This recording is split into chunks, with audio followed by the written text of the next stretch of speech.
भैया light of कर दीजिए।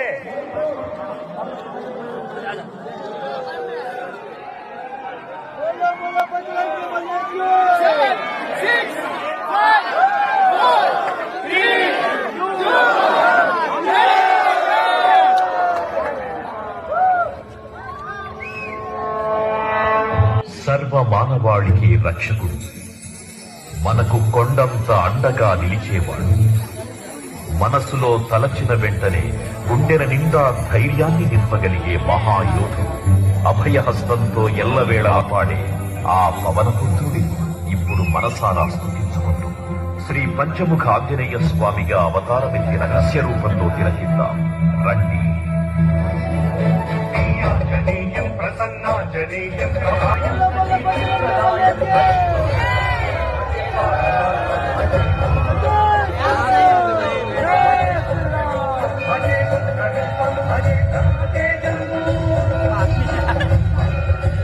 అది రామాయణ మహాయుద్ధం, శ్రీరామచంద్రుని సారథ్యం వానర సైన్యంతో విజృంభిస్తూ లక్ష్మణ స్వామి తనతో పోరాటం చేస్తున్న రావణుడి కుమారుడు ఇంద్రజిత్ తలని బాణంతో ఒక్క వేటుతో వేరు చేశాడు.